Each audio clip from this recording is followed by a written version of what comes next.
Well, good evening, everybody. It must be Tuesday night for All Things Brunswick. And here I am, all alone this evening. We have a great guest. Before I get to that, Bill is away this evening, and we wish him the very best, and we miss him. Dan will no longer be with us. He's gone on to bigger and better things. We wish him the very best in his future endeavors. And so for tonight, you have to deal with me. And we have a great guest. Our guest tonight is Captain Tim Daniels with North Carolina Highway Patrol. Hi, Tim. Hi, Mary. How are you today? Good. Welcome to All Things Brunswick. Well, thank you for having me. Tim has worked for the Highway Patrol for quite some time. Why don't you tell us a little bit about yourself? Mary, currently I've been on the Highway Patrol for about going on approximately 25 years now. Wow. Currently I have the position as captain, which is I'm captain of Troop B, which is the southeast corner of the state. I think I have over 200 and some troopers and a little over about 60 civilian that I oversee for the southeast corner. Right. Other than work capacity, I'm married, have 3 wonderful kids, age 7, 14, 19. Oh, my goodness. They of course, they keep you busy with all the sports, and Absolutely. now we're traveling and AAU every weekend, practice every night, so keeps you pretty busy.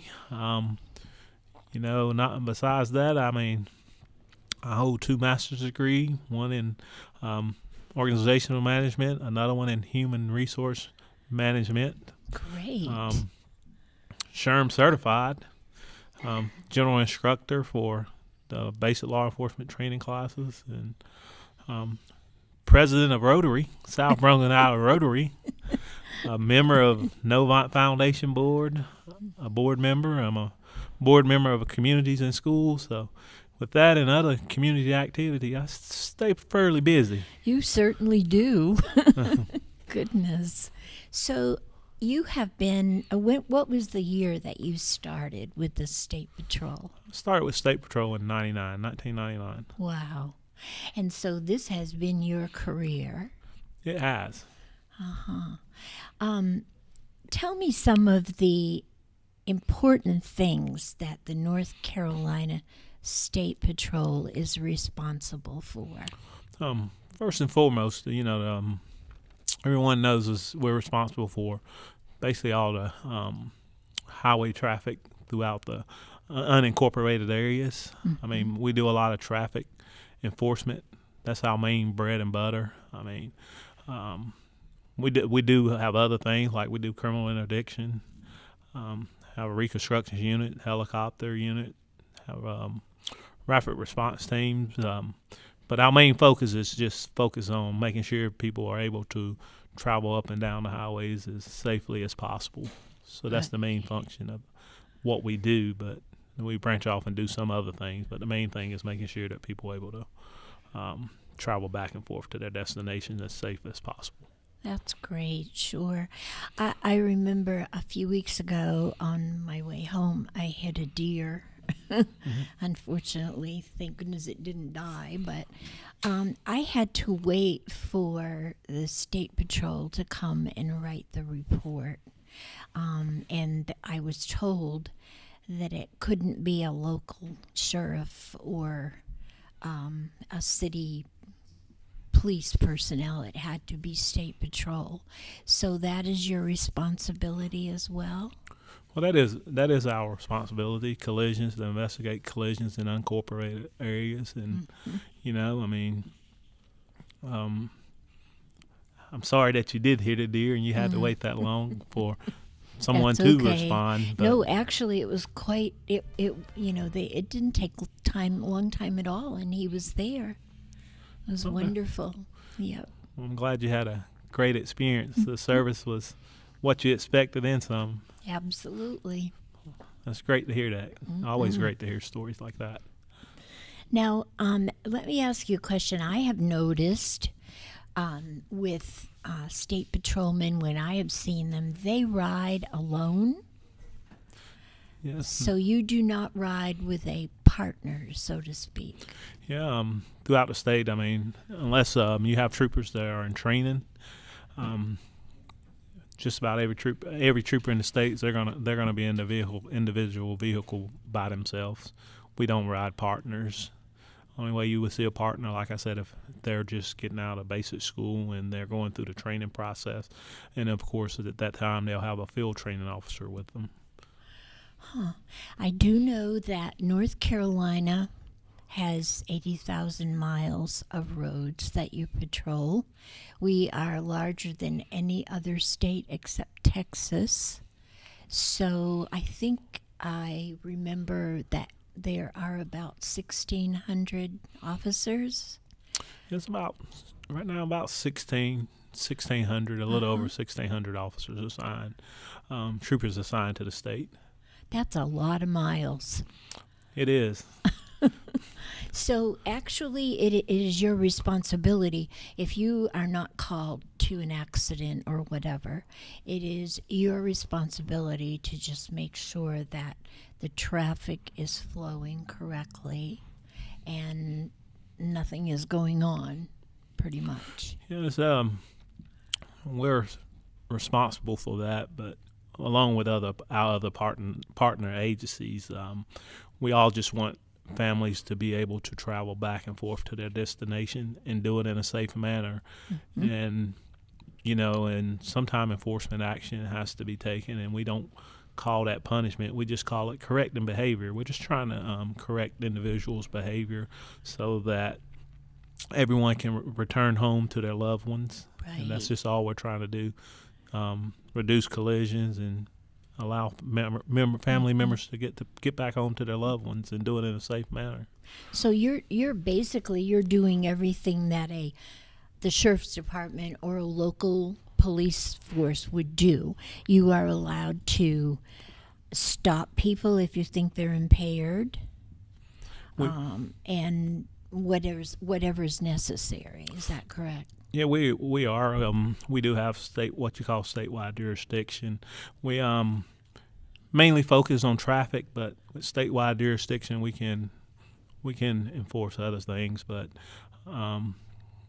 we're very fortunate in this area, especially in this county, in this area, that they have a sufficient amount of personnel to where our main focus here is traffic. And, we will partner if they need any assistance or anything. We will partner in that manner. And we currently have a good working relationship with all our allied agencies, especially here in Brunswick. Great. Now, if there were a crime, say, for instance, a murder, unfortunately, and you were in this area, would you be called to that? Well, if it was a murder in this area, no, we wouldn't. That would be probably the sheriff's department. If it's in a unincorporated area, if it's in a city limits, then it would probably be the local municipality that would be called to investigate that type of crime. I see. So unless they need you, you don't go. I wouldn't say we don't go. I mean, if a trooper or someone in the area here come out that someone's been murdered, of course, if they're nearby, they will respond to assist. Mm-hmm. But only after things settle down, it's going to convert back to the local municipality or the sheriff office or whoever's responsible for that jurisdiction to take over that investigation and try to get some closure to the family. And right. I know that the local police force and sheriff's department, there are times when they must attend court to give a statement or whatever. Do you guys do the same? Are you? We will attend court if you're involved in a case. You may get subpoenaed or asked to come provide information of what you saw or what you seen, but according to what cases vary. I mean, it's according to what your capacity or how you were involved in it, whether you'll be one that actually have to come and present some information. But if you're involved, I'm sure that the defense or the district attorney or whoever will probably want to see, did you see something, or what was your role if you were involved in a situation like that. Right. A very interesting work that you have chosen, Tim. So you intend to retire from this? Well, that's my intent. I intend to retire. I mean, that's always a goal to retire. Sure. I mean, I always look forward to retiring. I mean, you never know what God has in the plans or in the cards for you. So right now I'm looking forward to retiring from here. But if God has something else in store or have another direction that He wants to lead you, then He'll let you know. You'll know. Absolutely. Yes. I am somewhat involved in the Officer Down program. I know that you must remember a very good friend of mine was shot in my city, and I was instrumental in funding his memorial in our city and the pond next to it. Have you ever had the unfortunate opportunity to be in that position? Oh, where you have seen maybe a fellow officer or someone who has been injured in the line of duty? I have, and first of all, I want to commend you for being involved in Officer Down and providing the services to get involved. Officer Mitch Prince. Yes. I'm pretty fair the BSL that you're referring to, but thank you for that service as well. I have been involved. There's when Trooper Connor over there in Columbus County. Yep. At the time, I was a lieutenant in Troop B. That's a situation that you never want to encounter. Connor, believe it or not, Connor was a trooper and I was a lieutenant, but he would always have a way to be on NC 130 right there, Brunswick, Columbus County line, and it wasn't unusual for me to stop there and chat with him and just talk about. He used to love to deal cars as a side thing. He sold cars and he also priced timber and stuff. So, and he also pressure washer. So he was always talking. He was always, you pick up and we were always talking about, cars. If you want to buy a car, Kevin, what's that car worth? What would you give? What would you offer? But I was fortunate enough to know Kevin, and as a lieutenant, I was unfortunate. I mean, I wouldn't say unfortunate, but it was a very peculiar situation to be in, to have a friend, a love brother, to go down in such a heinous crime. And I mean, Kevin was a great guy, and you could tell by the community he was well thought of. Absolutely. Well respected. Like all of us, we have a job to do. Right. But we also want to treat people with respect and courtesy. And what you seen at Kevin's visitation, his funeral, and just talking to people, he had that impact on individuals, and that's a tribute to him.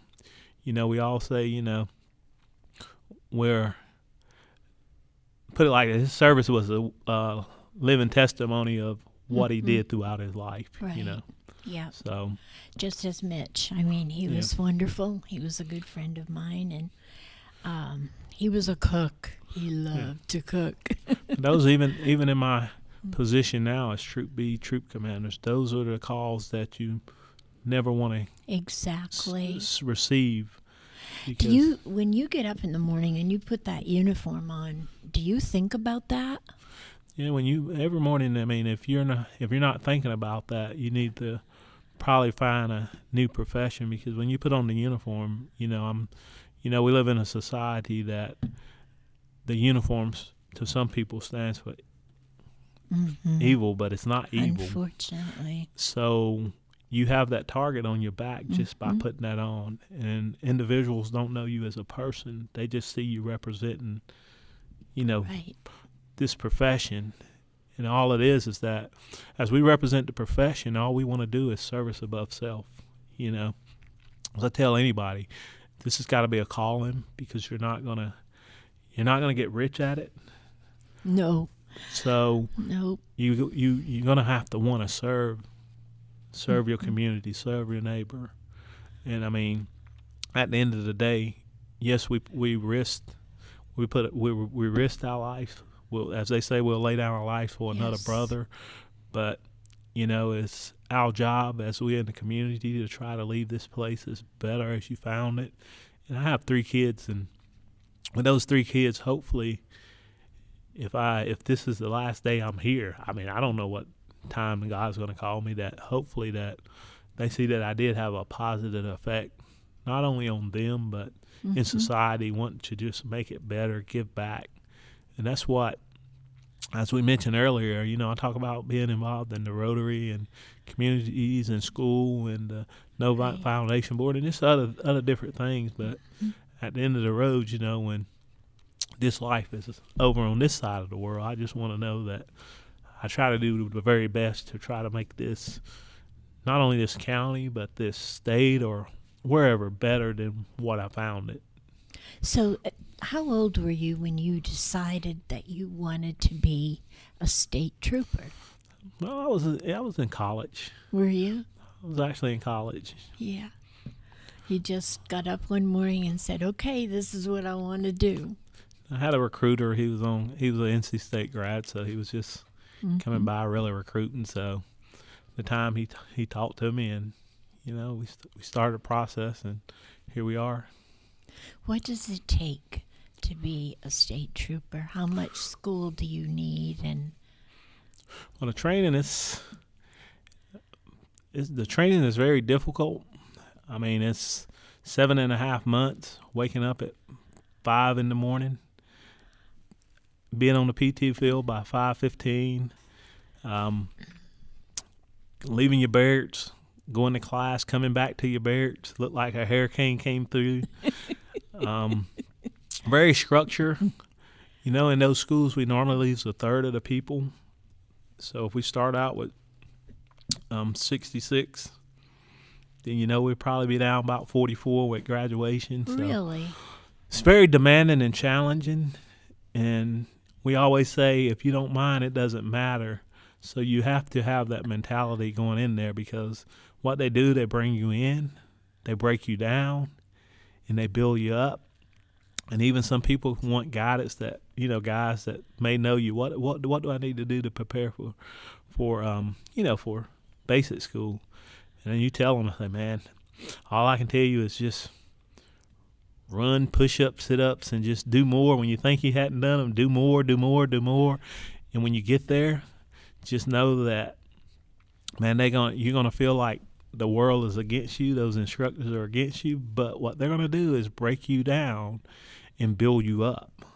So it's kind of like being in the service. Yeah, and it's kind of like being in the service. And when I went there, I had a couple of roommates that were in the service, and I wasn't as squared away with the military etiquettes, making the bed, rolling the socks, doing stuff. But initially it was a real challenge. But as you start coming together as a group, the quicker you come together as a group, the easier to get for you. But we always say, it's no team, it's no I in team. Right. So you may be strong in one area, and the other person may be weak in that area. But that person may be strong. When you figure out, put your minds together to accomplish this mission with what you know, and as a team, then it gets easier. But like I say, it doesn't get easy to where it's easy, but it gets a little easy. But until the day you graduate, it's tough. It's a challenge. So you are actually 7.5 months in a atmosphere where it's kind of like being in boot camp. And Okay. that's what the guys in the military, they say, look, we had 6 weeks of this. This is 7.5 months of it. Wow. Basic, boot camp. This basic school is 7.5 months, and they said that's a long time when we just had 6 weeks. So they said that beats you down, that long of a turnaround. But again, I mean, I wouldn't trade it. Now, when you're done that 7.5 months, what is the next step? Well, after you're done the 7.5 months, of course, you'll graduate. Probably with about a month or a month out, you'll get what they call your duty station, where you're going to report for your assignment. And then once you get to your duty station, you have to go in what they call the field training program. The field training program is 3 months. So you have to ride with field training officers for 3 months. The first five weeks you ride with your primary. The next 5 weeks you ride with a secretary. What that first 5 weeks? What are some of the things that you encounter? The first 5 weeks, I mean, you're going to actually get out. The first 5 weeks is going to be just orientation, getting to know people, just getting to know the basics, trying to apply what you learn in school and put it in practical application out here in the real world, dealing with real world uncontrolled environment. Also, you have to do some other little tedious things that you have to do just to try to get to know your community. Go make sure you know who your elected DAs and Right. Just various people that you need to know and partner with in order to make your job successful. Sure. So that's the first 5 weeks is orientation, just getting to start to apply what you learned, put all this book knowledge and Okay. hands-on, put it together in an environment that's not controlled. Okay, and then after that, you go to What they call a secretary officer, and what that does is a lot of this.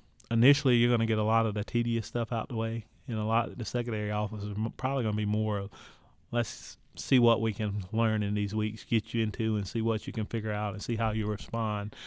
And the reason behind that is that you may have a primary that does things totally different than the secretary, but what you're trying to do is get the individual to understand that you have two people. And these two individuals, they're gonna get the same results, but how they're gonna get those results are gonna be totally different. right.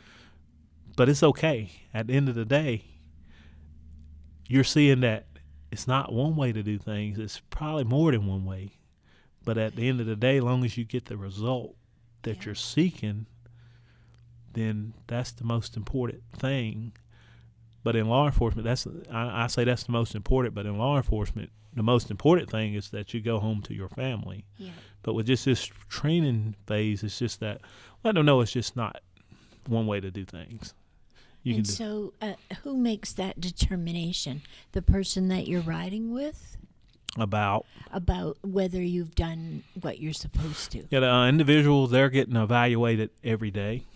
Okay. And they get critiqued, and then at the end of the day, they'll go back and they'll go over whatever it is that they did for that day, and if they made any mistakes, especially officer safety mistake, then they'll have to go through a remedial or mock scenarios to try to get them to where they won't make the same mistake over. But every day you're going to get a daily evaluation, and then at the end of your 5 weeks, you'll come together and see how many have you progressed from when you started with them. Have you progressed, or have you continued to make those same mistakes? And anywhere throughout the phase, if there's any safety issues or officer safety issues going on, that's going to take precedent.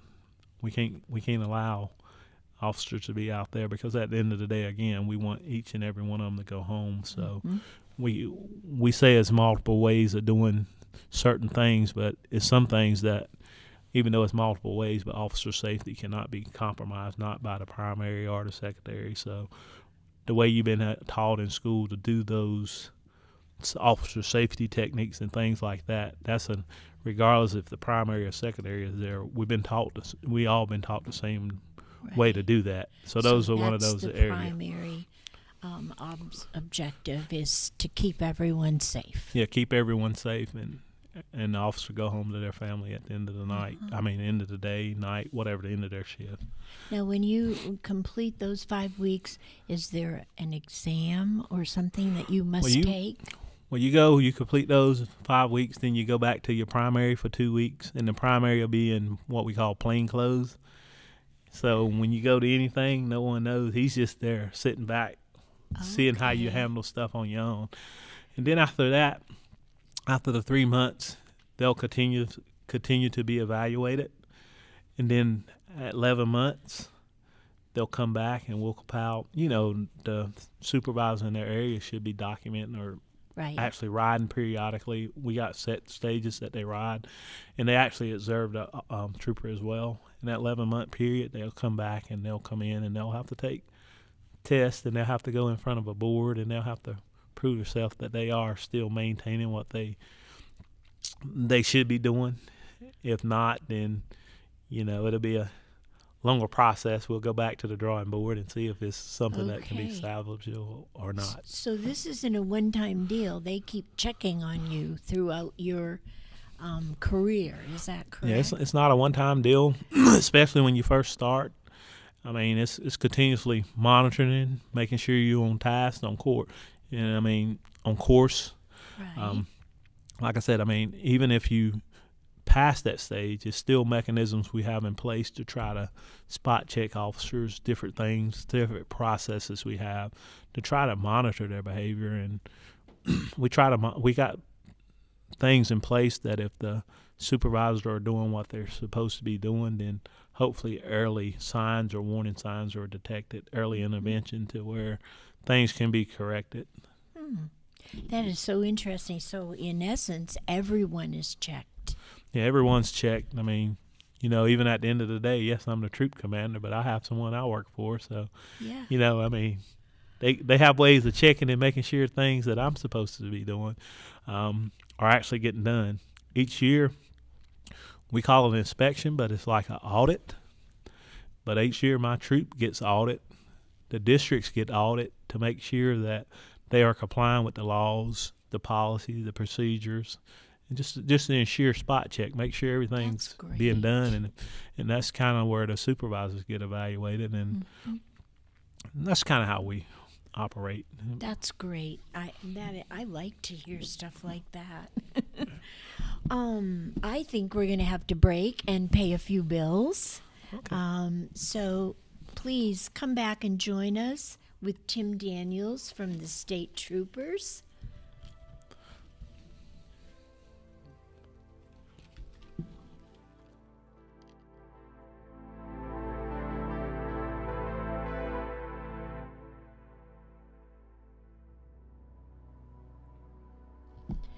Marine Service Pro and the Tackle Box Seafood Market have moved.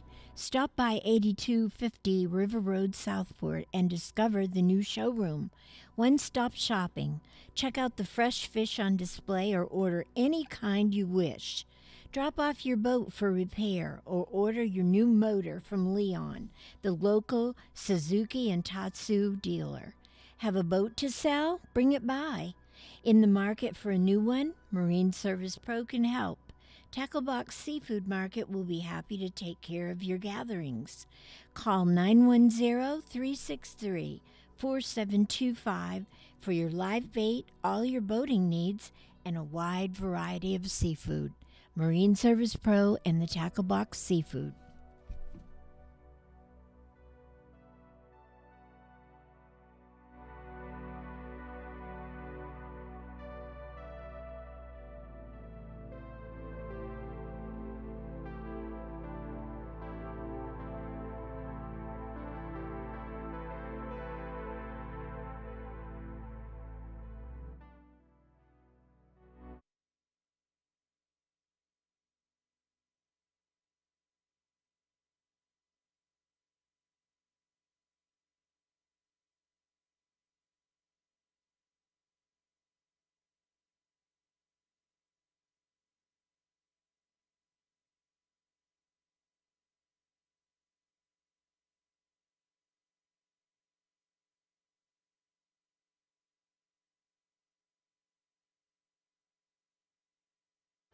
Veteran Awareness sponsored by You Are Not Alone.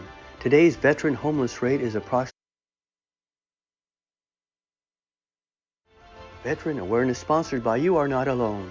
Today's veteran homeless rate is approximately 19,750, and the numbers are declining because of the various veteran programs. If you or a veteran you know is homeless, please call 877-4AID-VET. This is a confidential and toll-free call. From this veteran to other veterans, please be there to help our brother and sister veterans. Again, the number is 1-877-424-3838. And thank you for your service. This show is also sponsored by Dr. Tony Maglione. Dr. Tony is a cardiologist practicing in Wilmington. He accepts Medicare patients, and his office is located across the street from New Hanover Regional Medical Center at 2032 17th Street. The office number is 202-1071. Dr. Tony is an author whose last book is Rules for Conservative Patriots, and it can be purchased on Amazon. His website is www.drtonymag.com. What a great place we all call home. From colorful sunsets to panoramic coastal views. The best attractions are its people, a community of friends and family. J.K. Summers, attorney at law, recognizes this fact and is proud of his work to protect their rights. Put your trust in him to prepare wills and trusts, real estate transactions, contract and LLC creations, and criminal, traffic, and civil matters. Visit oakislandlaw.com or call 910-253-5572. J.K. Summers, attorney at law.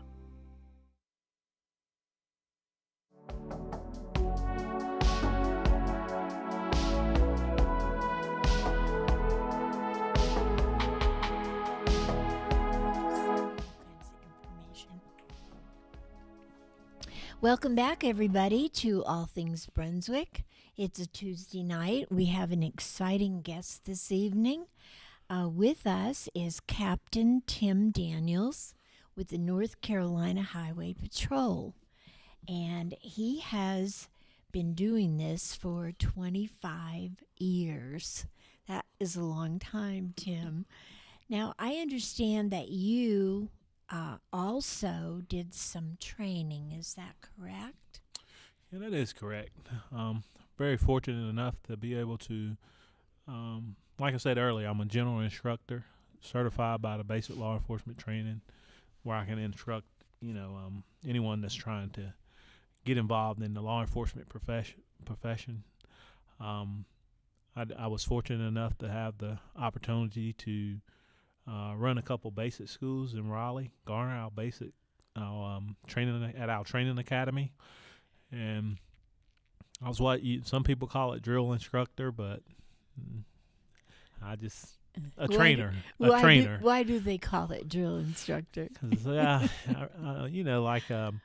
most people like the military, I reckon you're drilling what we call the cadets constantly. You're drilling them, right? With different things, and you're just trying to, as I said earlier, you're just trying to break them down and build them back up. Sure.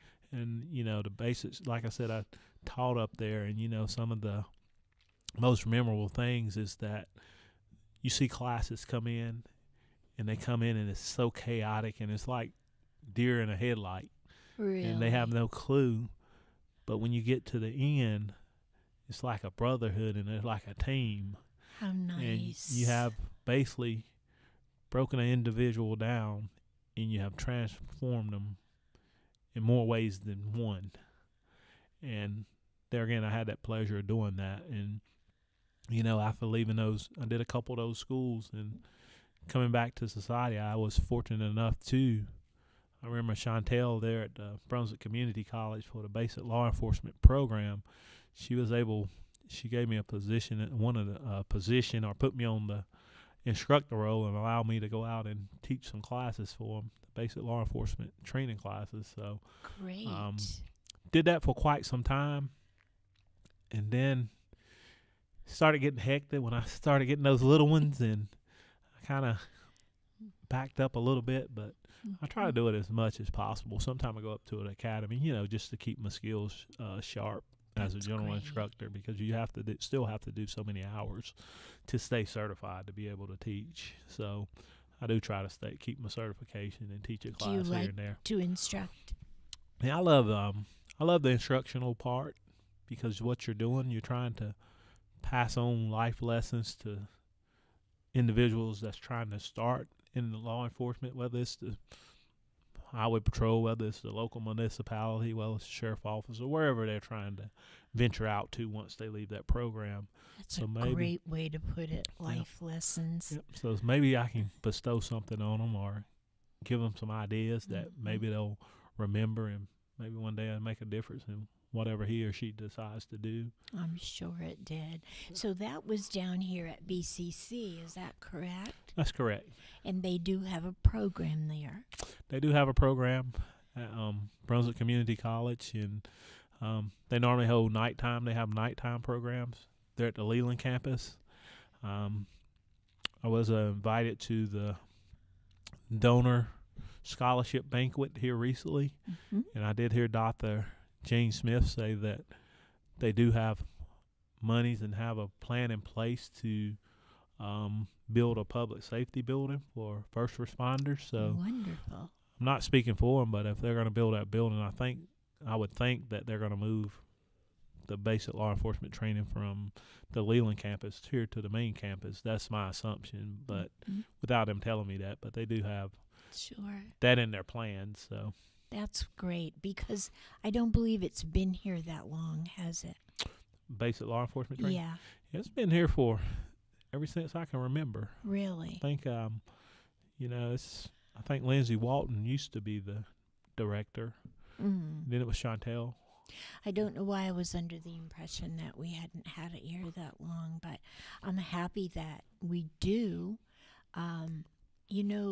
It seems that I have such a high regard for first responders in our county and everywhere, but each and every one of you give so much of yourself, and I for one appreciate you so much. I wonder at times, Tim, how do your kids feel about you being out there and being in danger? Now you have a 19-year-old, a 14-year-old, and a 7-year-old. I think, at that age, I don't really think they really put it all in perspective. Right. I don't say they're naive, but they really, they see me coming and going. But like I said, when you put on this uniform, you always have a target on your back. When I leave, they expect me to come home that day, that evening. Sure. So I say maybe it's a little bit, they're kind of maybe naive or just doesn't say it. Maybe the 19-year-old may understand it, but he really doesn't say it. But the 7-year-old, he's probably naive to what it really entails right now, and which I want to keep it that way. I just want him to be a kid and not have to worry about it. The 14-year-old, sometimes he likes to, Right. he's like any other 14-year-old. He likes to try to challenge you at times, and Of course. and, Teenagers. yeah. But I mean, Well, each one of your children, their entire lives, you've been doing this.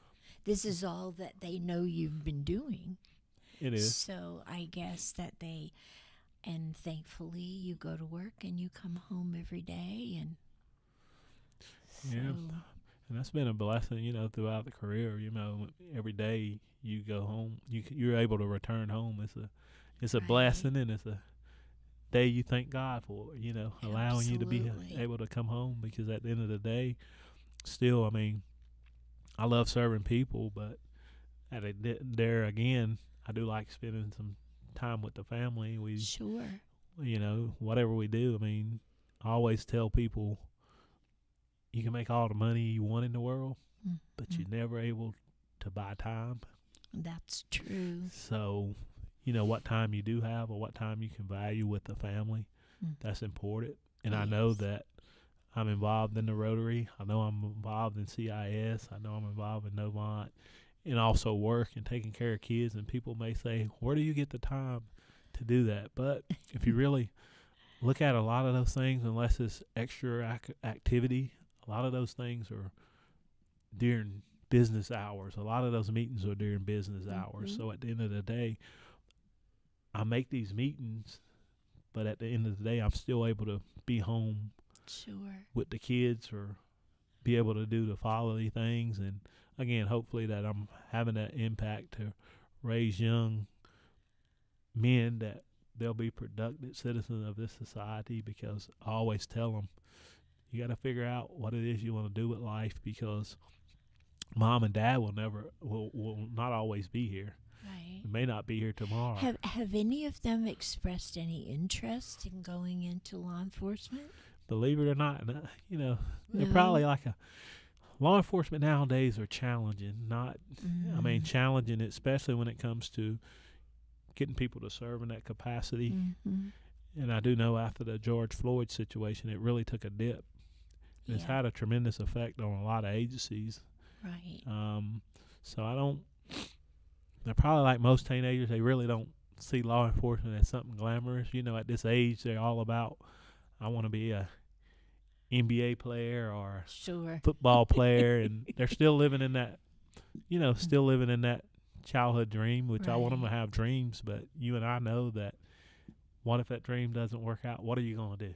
Mm-hmm. What if that NBA or whatever it is that they have on their mind, what are you going to do? So right now they're not living in that moment. Right. They're just thinking I'm going to be, which you want them to have that kind of mindset. But we all know the reality of it is that if it doesn't work out, what's plan B? True.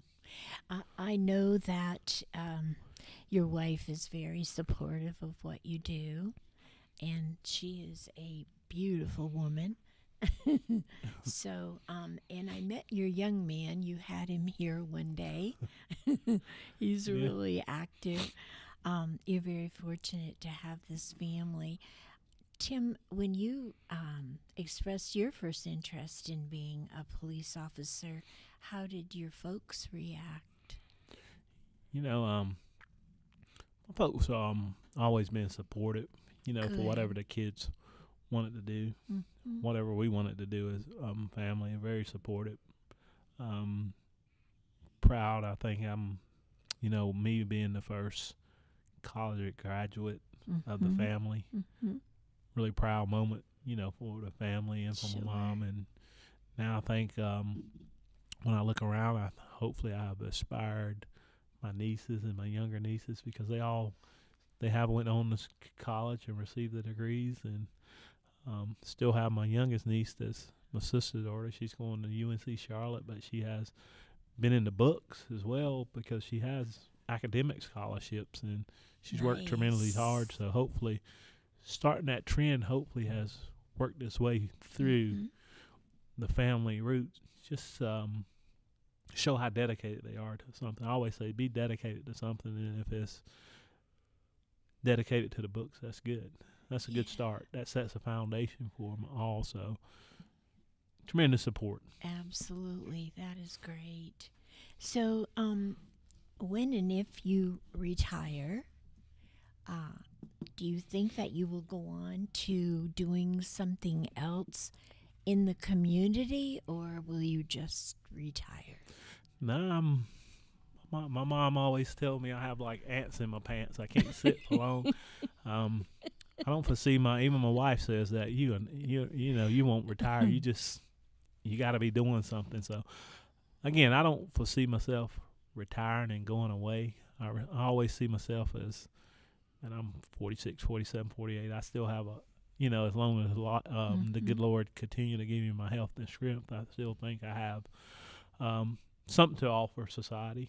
And as long as I think I have something to offer, then I'll keep going. Sure. At the point, if I feel like I have nothing else to offer, then maybe I'll wilt away or hide away or whatever you want to call it. But I don't foresee that right now. I don't. But there again, it's God's plan, not mine. So tell me, with the North Carolina state troopers, must you put in so many years, and what are the requirements to retire? Well, it's just different levels. I mean, if you're a certain age, you can retire at 20. But, I mean, all of them were state employees, so the ultimate goal for most of the employees is you have a 30-year retirement. Okay. So you have to put in 30 years in order to retire. Mm-hmm. So that's basically the formula, but it's some other things that can work out. I mean, some other variables, but you can retire it. I think the legislature put 25 in place, but you can do 25, but I don't think, just me speaking, I don't think that's very beneficial to do 25, the way it's written up. Personally, Tim, I don't think you're ready to stop. No, I'm still full of energy, energetic, like I said, and I mean, I still think I have a lot to offer society, wisdom, leadership, but just Absolutely. various capacity. And again, the way the good Lord want to use me, he'll lead me down that path, and he'll show me the light, and we'll keep trucking. Do you think that you will do any more instruction? Yeah, I think I will do some more instruction, instructing. Matter of fact, I think I talked to JD, he's the assistant director, about coming to do some classes, Great. Getting back involved a little bit, not as full pace as I once was, but just getting back a little bit, offering some kind of instructional material to the upcoming classes. Right. They'd be very happy and very lucky to have you. Okay. I'm sure that you are quite the marksman. Yeah, I do fairly well. Yeah. So this is something that those skills you must acquire, right? Yeah, It's necessary. Yeah, that's necessary. Yeah. You gotta be able to use your tools. Mm-hmm. So, have you ever had to use your gun? I never had to use it, thank God, Yeah. because I mean, no officer wake up any day want to use their gun. Sure. Don't want to take anyone's life. That's not what we set up to, and I think that some people may think that's what officers strive on, but that's not what officers strive on. Officers are professional individuals. They train. They want everybody to go home, but they do have a job to do. Right. And that sometimes that job requires you to have to use your firearm in order for you to go home. Like I said, number one, go home safely to your family. And you will tell that the officers, they don't put themselves in that position. They don't set out, but they respond to what they're dealt with. And sometimes I know that sometimes they can be placed on a judgment day, but these are split-second decisions. Mm-hmm. I mean, that they have to make. So, in retrospect, to answer your question, no, I haven't used it, but I did have to, pull it. Really? But as far as using it, no, which I'm thankful that I didn't have Yes. to. And even now, today, I don't ever want to. Right. Hopefully we can all just be peaceful minded and do things the way. And I tell anybody that even if you don't agree with law enforcement out on the street, we can't hold court in the street. Right. If you feel you have been done unjust, then it's a system set up for that.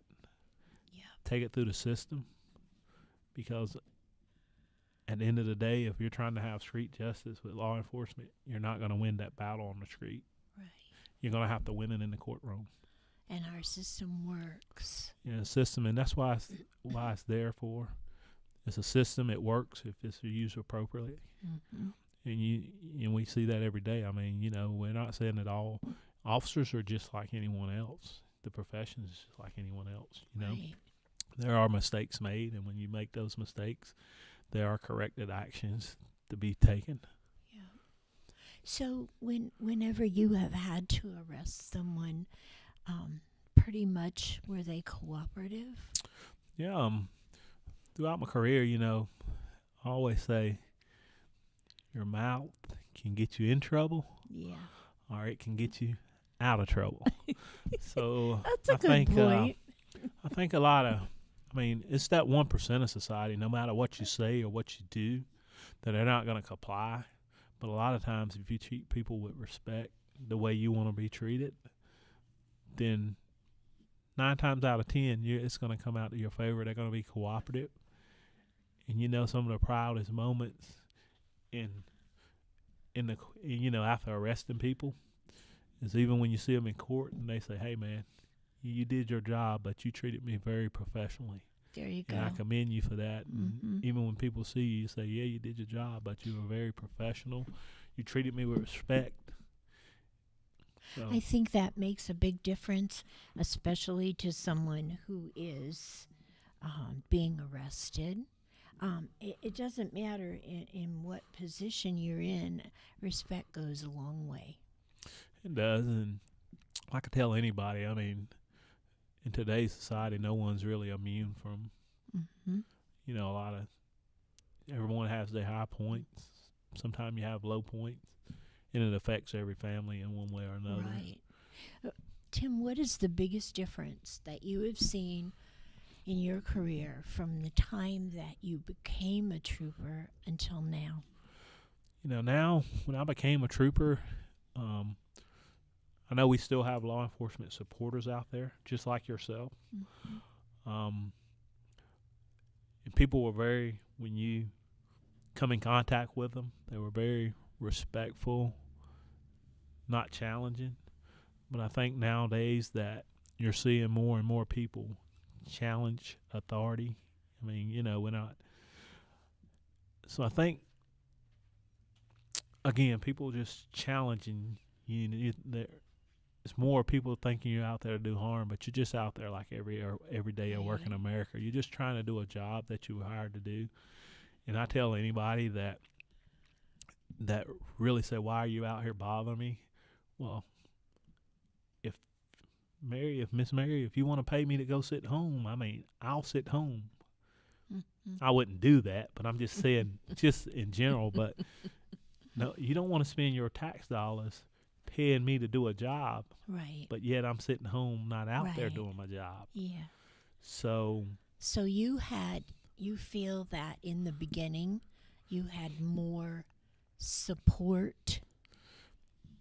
I think we still in the law enforcement community, especially in this county, it's Right. tremendous support for This law county enforcement. is so great. Yeah. It's so different. Yeah, this county is this county is very Mm-hmm. different than a lot. It's Yeah. a lot of law enforcement support. The community stands behind law enforcement, the majority. Right. But other places, that's more. A lot of people want to challenge authority Yes. as well. Yes. But as you said earlier, we're very fortunate to live in such a great county. Right. And people in this day and age, I believe, are more aggressive. Yeah. I believe that perhaps when you first started, some of the things that are said now, I don't think people would have said them when you started. I mean, I think we all see this anyway in our daily lives. People are more aggressive, and they're not willing to listen. You're right, and even in my current position as a troop commander, sometimes people complain, and it gets to my level, and when you have the opportunity, you pull the video, you have the opportunity to pull the video, and you look at the footage of what transpired out there, Right. and these officers are professionals. Majority of them are professional, Yeah. because, I mean, some things are done out there that you just can't fathom, and you look at it and you Oh, I say know. it's just the opposite of what the individual said. It's like, man, you really kept your cool in that situation, and kudos to the individual, Right. because there again, all law enforcement, doesn't matter if it's troopers, deputies, local police departments. It's a challenge out there dealing with citizens, and it takes a special individual to do that. Do you have a hard time keeping your cool, Tim? It's just, you got to remember, I mean, when people call you and you have to respond to stuff, they're not in their best situation. Right. So you always have to maybe even like your deer wreck, to some people that may be minor, but it's not minor.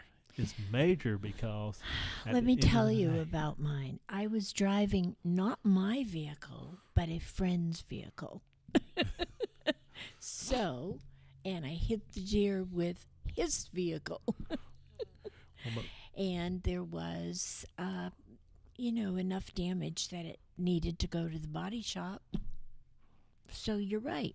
I wasn't rude to the officer, but I'm sure I wasn't in a great frame of mind. But even going through your situation, but at the end of the day, you're here talking to me, correct? Yes. Okay. We can replace vehicles. Yeah, I know. We can send them to the body shop. But you're here talking. We can't replace a life. I know. So. And I'll tell you, the biggest thing I was worried about is the deer. I didn't want it to be dead. It's a good thing I wasn't going very fast. I believe I stunned it because it got up and walked away. Well, so everything was good. Well, that was a win-lose day. Well, we're going to have to break again and pay a few bills. We will come back shortly and say goodbye to our great guest. So join us in a few minutes.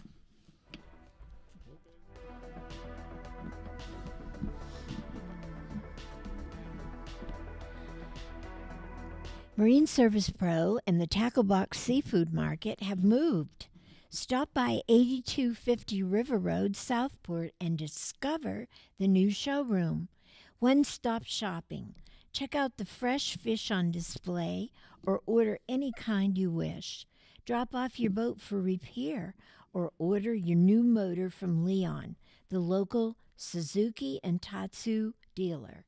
Have a boat to sell? Bring it by. In the market for a new one? Marine Service Pro can help. Tackle Box Seafood Market will be happy to take care of your gatherings. Call 910-363-4725 for your live bait, all your boating needs, and a wide variety of seafood. Marine Service Pro and the Tackle Box Seafood.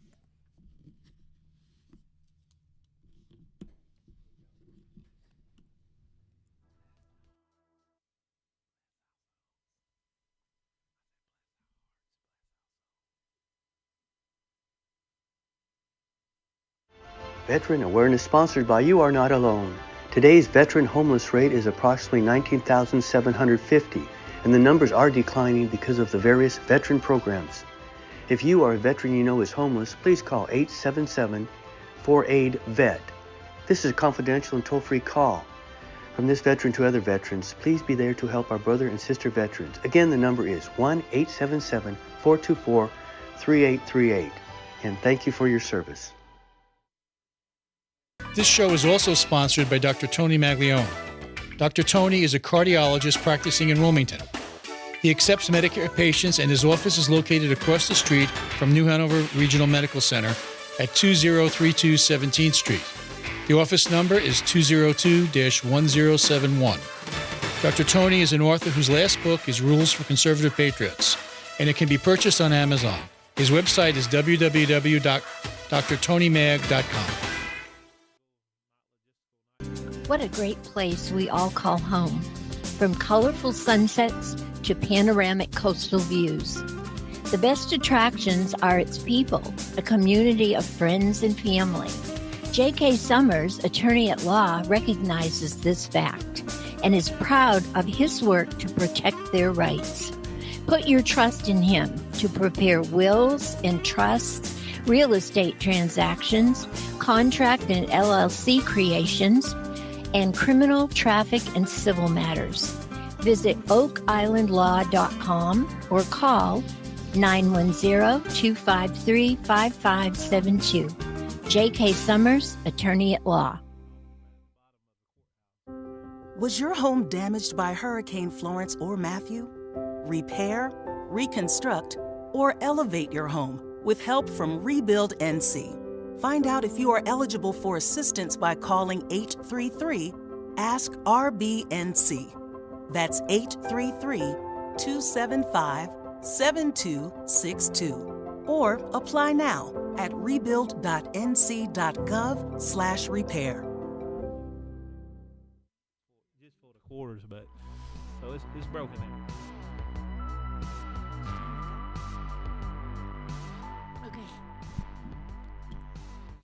Welcome back, everybody, to All Things Brunswick. Well, it has been a great hour. We have had with us today Captain Tim, and he is with the state troopers here in North Carolina. Timothy Daniels has been with them for 25 years. And I want to thank you so much for joining us today. I have learned a lot of neat things. I knew nothing about state troopers until today. So I thank you so much, and I wish you the very best. And, sir, I thank you for all that you do for this county and everyone else. Well, again, Miss Mary, thank you for having me on this show today. And again, I mean, thank you for what you do, for Back to Blue, the Thank you. Officer Down Memorial, and all those good things. And thank you for the service that, just given to the community. And like I said, I mean, all the officers, whether it's me or deputies or just law enforcement in general, all we want to do is just serve the citizens and just do the best we can to make this county, state as safe, whether it's for the motoring public or whether it's just for visitors or whether it's for individuals coming. We want this to be the safest state, safest county possible for all. Thank you. Thank you so much. Well, folks, another show. Please join us next week for All Things Brunswick. Hopefully, Bill will be back with us. I do want to say thank you to Greta and TK. I couldn't do anything without them. They are the best. Have a good night.